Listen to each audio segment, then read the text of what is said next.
Hi, welcome to Essentials. Today we're taking a look at one of the most influential death metal albums ever recorded, Cause of Death, the legendary second album by Florida death metal pioneers Obituary. Released on September 19, 1990, through Roadrunner Records, Cause of Death wasn't just another death metal release, it cemented Obituary's place among the genre's elite and became one of the defining albums of the entire Florida death metal movement.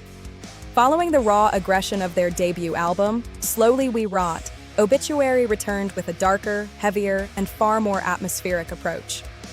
Instead of relying solely on speed, the band crafted songs built around crushing grooves, haunting melodies, and an unmistakable sense of dread. The lineup for this recording featured John Tardy on vocals, Trevor Paris on rhythm guitar, James Murphy on lead guitar, Frank Watkins on bass, and Donald Tardy on drums. Many fans still consider this the strongest lineup in the band's history. One of the biggest changes was the arrival of guitarist James Murphy. Before joining Obituary, Murphy had recorded the classic Spiritual Healing with Death. His melodic, technically brilliant solos added an entirely new dimension to the band's brutal sound. His expressive lead work blended perfectly with Trevor Paris's crushing rhythm riffs, creating one of the most memorable guitar duos in early death metal. Watkins also brought a powerful, low-end presence that would remain for 2 decades. The album was recorded at the legendary Morrisound Recording Studios in Tampa, Florida, with producer Scott Burns behind the console. At the time, Morrisound had become the birthplace of the Florida death metal scene. Scott Burns captured a massive guitar tone while keeping every instrument clear and powerful.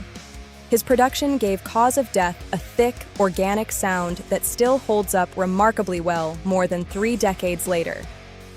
Cause of Death was recorded on a 24-track recording system, a significant improvement over the 8-track recorder used on Slowly We Rot. This allowed for better instrument separation, richer guitar layers, and a cleaner mix without sacrificing heaviness. Wait, before we continue, let's talk about Undercult.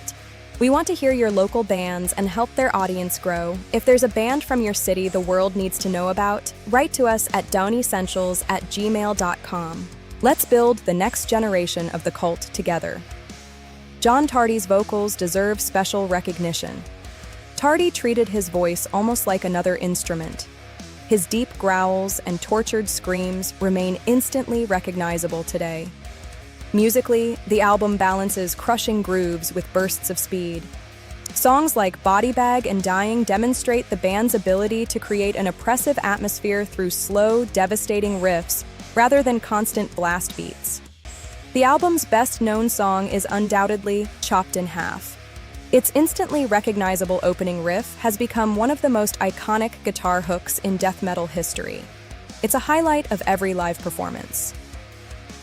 The title track remains a masterpiece of haunting identity. The album also includes an outstanding cover of Celtic Frost's Circle of the Tyrants, transforming it into a dark, swampy death metal anthem.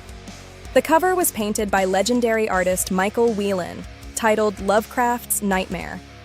Originally intended for Sepultura's Beneath the Remains, Roadrunner Records ultimately assigned it to Obituary. Ironically, James Murphy left Obituary shortly after the recording, replaced by Alan West. That makes Cause of Death the only Obituary studio album to feature Murphy, adding to its legendary status. Cause of Death represents the peak of Florida death metal. Thanks for watching Essentials. Let us know in the comments which Obituary album is your favorite. See you in the next episode.